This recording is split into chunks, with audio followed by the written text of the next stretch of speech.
Hello and welcome to RONA'S ROADSHOw. Just while I'm walking this beautiful trail, I thought I'd tell you about my experience with a leaking fuel tank. It was a small leak. I'd gone away for a couple of weeks, came home and noticed this great big, not a puddle, but a damp area on the concrete. So that gives you an idea of how much it was leaking. Not a lot, a couple of drops a day, you know. So anyway, I went online, did some research, rang my son. His advice, typical of someone who is a plant mechanic earning big money, said, "Mum, just get a new tank."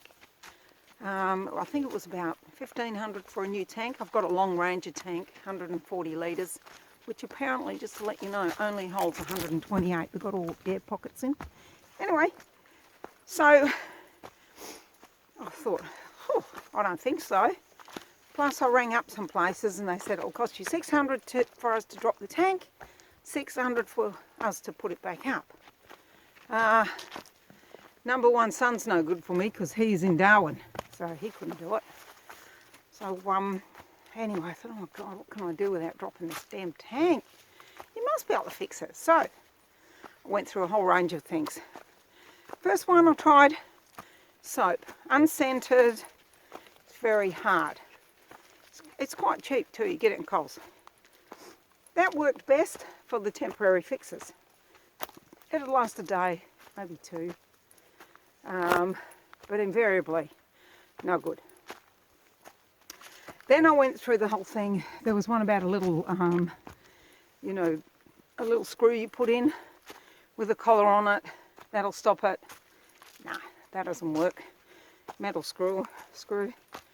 That leaked.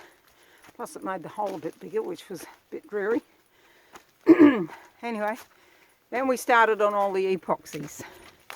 So, dyna steel, JB welds.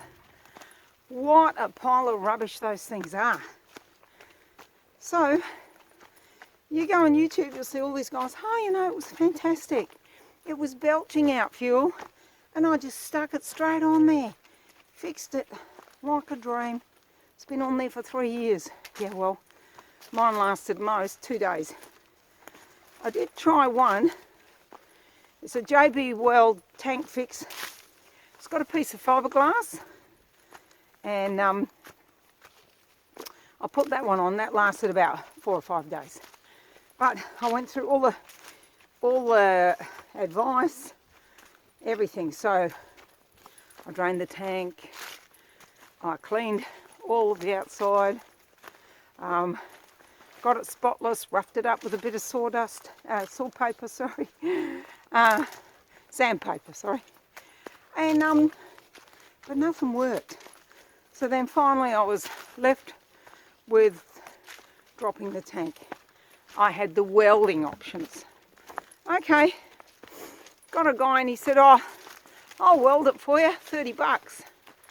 And he said, just bring the tank in. I thought, oh, that was a bit I wasn't wanting to hear. They don't want to weld it in situ, okay? Fair enough. It is diesel, but apparently, yeah, it is a safety issue, and fair call. I don't think anyone should die just to fix my tank. So, number one daughter, she's an angel, that girl. She came down, and between us, we managed to get that damn tank off. I have to say, it was a bit scary. I did an English degree. I shouldn't have to do all this stuff. But anyway, I did. And we got it down. Just be very careful, they're quite heavy. Of course, it was empty. We drained it. But anyway, even so, they're heavy. We got it down. We undid the kind of fuel sensor stuff. It's just a little electrical join there, a wire there, so just take that off, don't just drop it. If you'll snap that. So we did that. Anyway, dropped it down, took it to this guy. Now, unbeknownst to me, you know, there's a lot of different kinds of welding. MIG, TIG, bronze welding. So this guy did, I think it was a TIG. Anyway, it was one of those. So he welded it for me. I gave him $30 bucks. Thanked him very much. Back home we come, and then I said, oh, do you think we should just test it before we put it on, Shell? She said, no, I think it'll be all right. I said, oh, if you don't mind, I'll test it. So I put water in it, sure as it's leaking. So, I've got it down. I spoke to a friend who's a boilermaker. He said, Rona, take it to someone who can do bronze welding. So I did. Got these guys, they were radiator fitters, and very good. And it cost me 200 bucks, right? I took it up there. He did it for me, a beautiful job. Now that was maybe 18 months ago, and it is beautiful, no leaks. Because I've seen other guys, oh, you know, I got it welded, but in the end I still had to get a new tank. Well, which welding technique did you get done? I can guarantee MIG or TIG, it's no good. You need the bronze welding. So, for what it's worth, guys, I hope that's of some use to you, because it's an awful lot of money.